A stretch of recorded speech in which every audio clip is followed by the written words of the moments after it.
time is more valuable than money. You can get more money, but unfortunately you can't get more time. If somebody asks you to spend your money, that's pretty easy, right? We live in America. We're wealthy. So the money's not the problem. But what if somebody asks you to spend a day, right? You got to think that over carefully. And I know you did. I wouldn't waste one of my days, not for anybody, not for anything. Once I understood how valuable they were, I don't waste any. But to make an investment like today of your money and your time, I appreciate that. Today's going to be costly for me. It's going to cost me one of my days to be here, right? And some money, of course. But, you know, I don't need the money. I take the money, but I don't need the money. But guess what I do need? The time. So I'm here not to just joke with you. I'm here not to just tell some funny stories and give a performance and walk away. I'm here to give you some value, and I want to make it worth your time. I'm going to invest a day, you're going to invest a day. Let's get the most out of it and see what we can walk away with today. Anyway, for you that have not seen me before, just very briefly, let me just tell you my story. I grew up in Idaho, farm country, southwest corner of Idaho. In fact, my father still lives on the old homestead where I grew up. He'll be 89 his next birthday, still hasn't retired. I'm proud of my dad. He's never been ill. He's really something. I'm trying to get him to retire this year, 88. I'm telling my father, what a good year to retire when you're 88.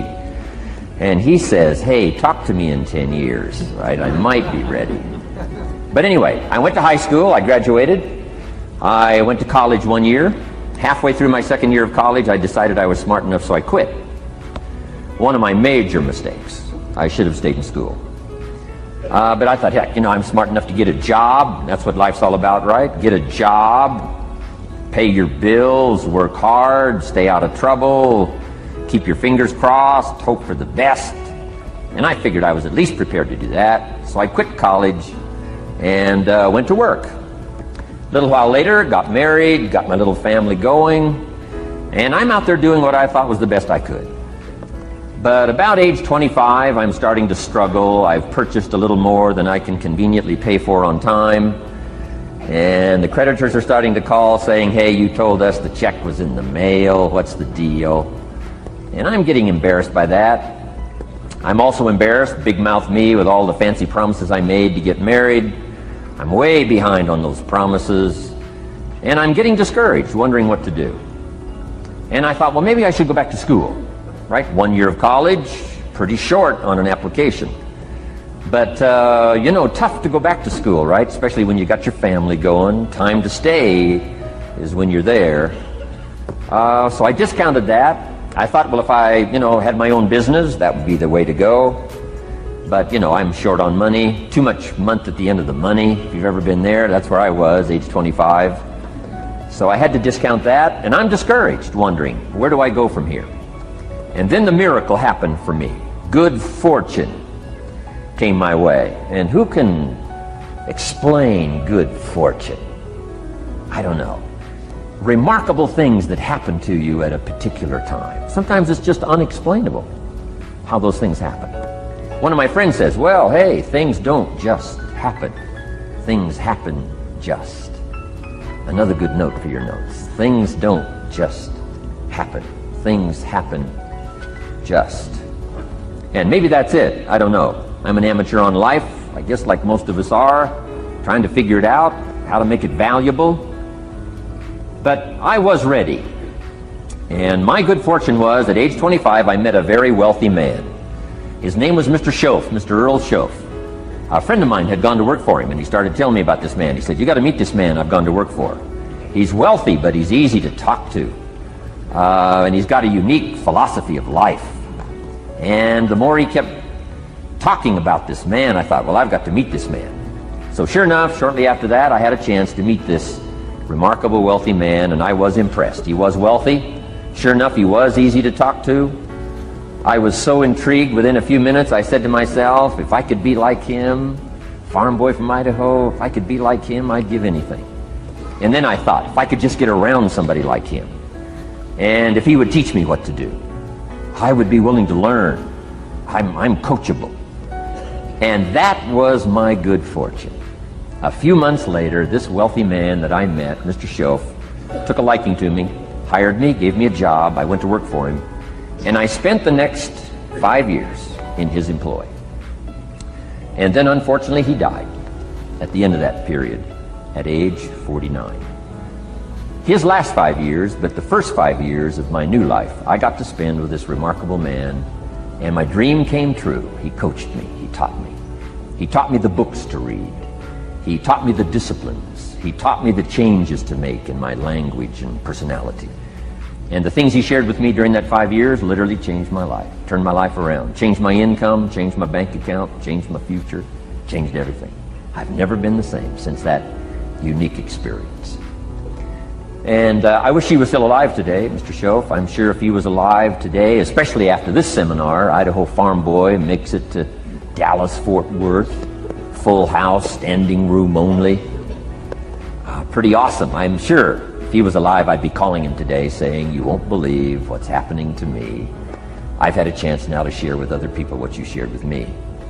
But anyway, how I got here. 30 plus years ago, I was living in Beverly Hills, California. And one day a friend of mine, businessman friend, said, "Jim, I'd like to have you come and share your story with my service club that I belong to, the Rotary Club." He said, "I know your story, Idaho Farm Boy makes it to Beverly Hills." But he said, "I think my club members would love to hear your story." He said, "If I arranged one of our breakfast meetings, would you come tell your story? Just share a few thoughts." I said, "Okay." So I agreed to go give this breakfast talk. And guess what? They liked it. And my telephone rang. I got another call saying, "We heard you've given your story and shared some ideas. Would you come talk to our club? First thing I know, I'm starting to devote a piece of my business time to giving these talks. And then one day, a businessman who'd heard my talk, I think 2 or 3 times, approached me and said, "Would you come and share that story and some thoughts with my management and salespeople?" I said, "I got this little company going." And he said, "If you'd come tell your story to my organization," he said, "I'd be happy to pay you." And I thought, wow, wouldn't that be something? So I agreed to go do it, and I got paid. Little did I know, another fortune was waiting for me to translate my ideas into talks and speeches and seminars. Now I've written some books. It's on cassette tape. Now I get to travel around the world. Last year I was in Japan and Israel, Spain, Mexico, Australia, New Zealand, France, Germany, Canada, and now Dallas-Fort Worth. So Idaho Farm Boy gets to travel around the world and share his story, and here I am today. Anyway, it's almost too much for me to comprehend. From where I started, raised in obscurity, in a little small farm community, and now to be here today is pretty awesome for me. So anyway, that's just a little bit about my story. My story is probably more intriguing for me than it is for you, but I wanted to hear it again, so I thought I would just, bore you with it. Anyway, I don't ask you to be impressed today. I'm the one that's impressed from where I came from to have a chance. But that's the American dream, right? Come true. Chance to start from scratch, start from obscurity, start with pennies, start with nothing, and have a chance to transform your life, change your life, set your goals, and see what you can accomplish. So anyway, that's how I got here, and I'm just delighted that this day has arrived, and I truly want to make it valuable for you. Let's go to work. Here's what I hope you'll find out of this seminar today for your notes. Here's what I hope you'll find. Number 1, sincerity. Above all else today, I hope you'll find me sincere. Best place for people to start to communicate is sincerity on both sides. I'm sure you're sincere or you wouldn't be here today, right? To spend this kind of money, to spend this kind of time, roll up your sleeves today, go to work like I am, and get this message. You've got to be sincere. So I assume you're sincere. Now I want you to see me sincere. But I've got a good note for you to make. Sincerity is not a test of truth. Important note to make. Sincerity is not a test of truth. We must not make the mistake of saying he must be right, he's so sincere. That would be a mistake. And here's why. It's possible to be sincerely wrong. So we don't mistake sincerity for truth, right? Sincerity is only a test of sincerity. Truth has to yet be tested by truth, okay? But hopefully you will find me sincere and truthful. Next, a combination of things I hope you'll find here today. Ideas plus inspiration. Ideas plus inspiration. Ideas, business ideas and social ideas and personal ideas, we all need ideas.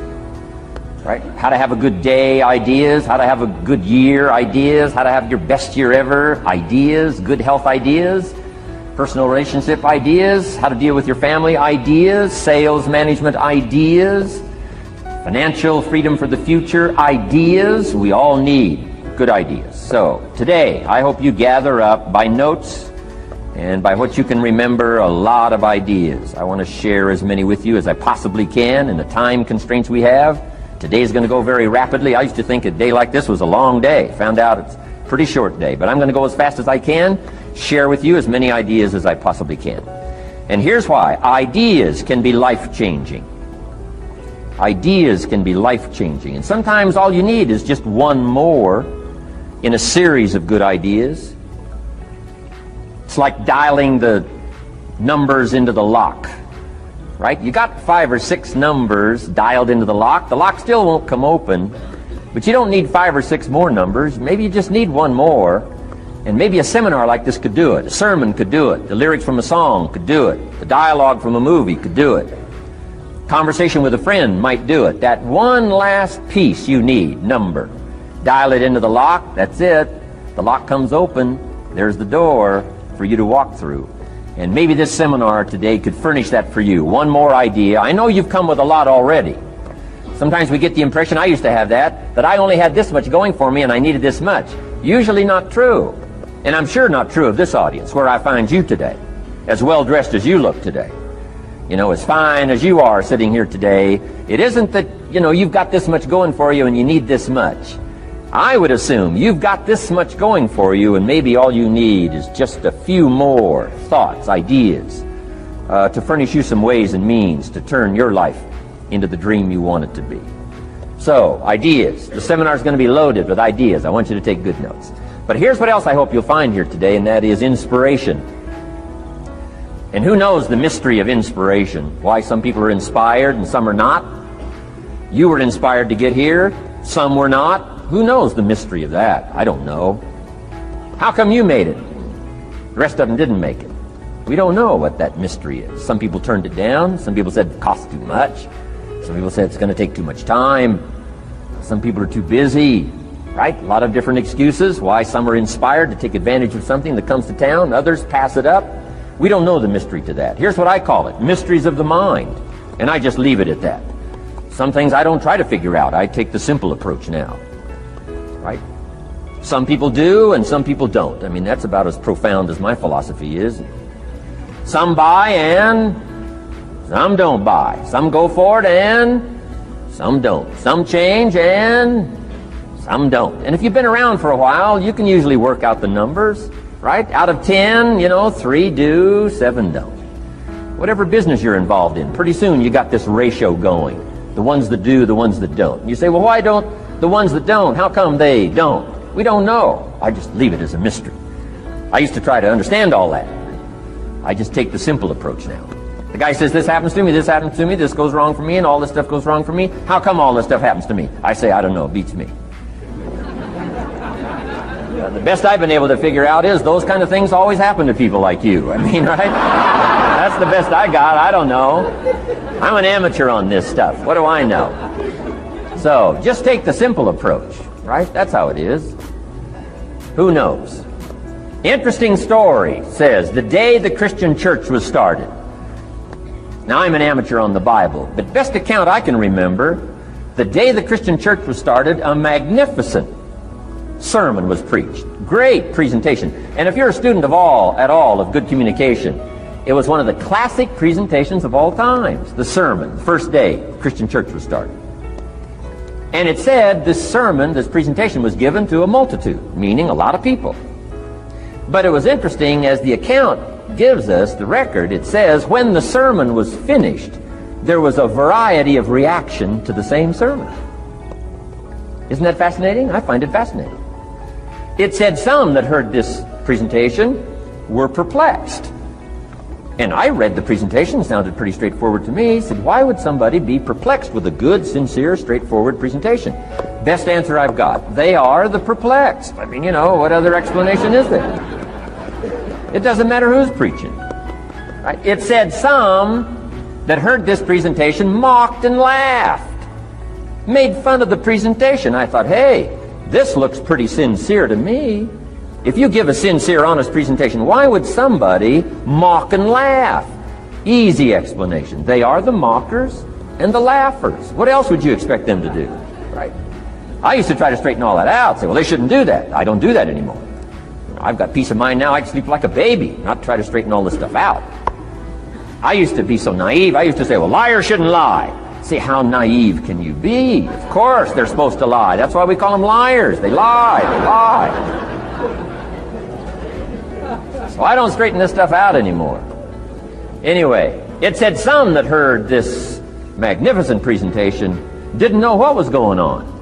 And they're usually easy to spot. They're usually saying, what's going on, right? I mean, they don't know what's going on. But interesting, right? A variety of reaction to the same sincere, honest presentation. Now, it also says, in wrapping it up, some that heard the presentation believed. And I think that's who the speaker was looking for, the believers. Interesting. Now, it said the number of believers was about 3,000. So, pretty good first day. 3,000. I've had some first days, but I never had 3,000. But anyway, 3,000 were believers. And that's, the speaker was looking for the believers out of this multitude. And that's about as close as we can come to understanding the mystery. Some believe, and some mock, and some laugh, and some are perplexed, and some don't know what's going on. And you just have to leave it that way. Why? Because that's the way it's going to be. The way to be brilliant is to find out how it's going to be and then say, here's how it should be. I mean, that's how you become brilliant. So, anyway, who knows the mystery? I call it mysteries of the mind. We don't understand. But I don't try to change it anymore. On this particular story, as far as we know, they didn't have classes after the presentation to try to de-perplex the perplexed. I mean, as far as we know, they left them perplexed. They left the mockers mocking. They let the laughers laugh. I mean, they didn't come back and try to straighten all this out. You say, well, how can you build a church? Well, make another presentation, and you'll get some believers and some mockers and some laughers and some who don't know what's going on. So that's about the best we can do. So, but I'm glad I've got the believers here today. You believed enough to shell out your cash and part with your time and some of your effort and energy, and I appreciate that. So, hopefully you'll find some inspiration here today. All right? To get the most out of today, a couple of more notes. Number one, be thankful. That's a good way to capture the most of a day like this. Be thankful for what you already have. That shouldn't be any problem in America, being thankful. Everything we need is available in America. Everybody wants to come here, right? The last time I was here, that little presentation I gave, everybody wants to come here, America. People haven't plotted and schemed the last 40 years saying if I could just get to Poland, everything would be okay. No, everybody wants to come to America. Why? Everything's available here. All the books you need, all the sermons you need, all the churches you need, all the schools you need, all the instruction you need, all the inspiration you need, all the capital you need, all the markets you need, all the challenge you need, all the information you need, all the seminars you need. Everything's available here. This is America. So number one, let's be thankful for what we already have. Thanksgiving does this. Opens up the doors, opens up the windows, opens up the channels. Thanksgiving for what you already have. I did a seminar one weekend up at the ranch, up at Clear Lake. Got a lodge up there. Nice setting, high valley, high serenity ranch. For the weekend, Friday evening, Saturday, Sunday. People drove in from around California. I got there late Friday afternoon. Everybody had pretty well already gotten there. I couldn't believe the parking lot. Continentals and Eldorados and Mercedes and Cadillacs and unbelievable. Ferrari, one Rolls Royce, unbelievable. I walked in, good-looking crowd about like this, sitting there ready for the weekend seminar. My opening remarks were, ladies and gentlemen, I think the rest of the world would find it strange that we have all come here this weekend to try to figure out how to do better. Right? I think the rest of the world would say, I don't understand. Guy in his Rolls Royce saying, I got to get to the seminar, find out how to get another one of these Rolls Royces.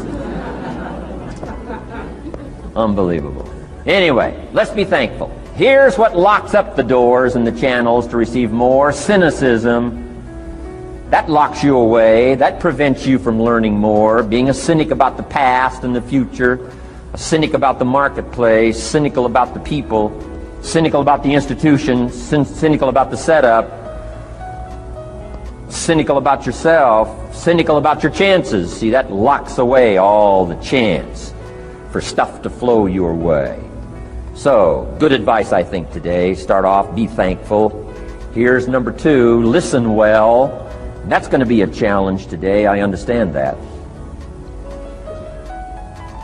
Seems like most of, our life is still going on outside these 4 walls, right? Most of our life seems like it's all, continuing out there. Family and business and associates and market and economy and whatever else is happening in the midst of your life. And to sort of, pull your attention from what's going on out there and put it in here for just a few hours, I know is a challenge. But do the best you can, listen well. And here's the last one: take good notes. Be a good student today. Take some good notes. I've not come to entertain you. As you can tell by my opening joke, right? I would not make it in Las Vegas. So we don't have a dog and pony show today, no entertainment. But I do have some ideas. Take some good notes. Somebody showed me the other day notes that they took about 21 years ago, attending one of my seminars out in Los Angeles. He said, I still use these notes I took 21 years ago to help me in my business, relationship with my family. So I'd like to have these notes that you take today become that valuable for you. Then it would be worth me making the investment to come and spend a portion of my life, my time, my energy here. And I want this investment I'm making here today to pay off. And one of the ways it can pay off for me is for you to take good notes and then go away and use whatever makes sense. Because what I feast on coming back around is the stories out of this audience today. Sure enough, 6 weeks from now, 6 months from now, 6 years from now, somebody's going to, by phone, by letter, by personal contact, walk up to me and say, the things you shared that day got me thinking, and I started making some changes, and let me tell you what's happened to my business, let me tell you what's happened to my sales career, let me tell you what's happened to my relationship with my family. See, that'll make it worth it for me. Not the money, the return, something you can't buy with money. If somebody says, thank you for touching my life and taking the time to make the investment. And that's what I'm all about. So if you'll become a good student today. And here's the last note. Don't be a follower, be a student. You'll be happy to know today we haven't come seeking disciples. We've got no movement for you to join. I'm just here to share some of my experiences, good ideas best I can. But I think that's good advice. Don't be a follower, be a student, right? Take advice but not orders. Take information, but don't let somebody, order your life. Make sure what you do is the product of your own conclusion. Excellent note to make. Make sure what you do is the product of your own conclusion. Not to do what someone else says. Take what someone else says, process it, think about it, ponder it. If it makes you wonder, if it makes you think, then it's valuable. Then when you go take action, make sure that the action is not what somebody told you to do. Make sure the action is the product of your own conclusion.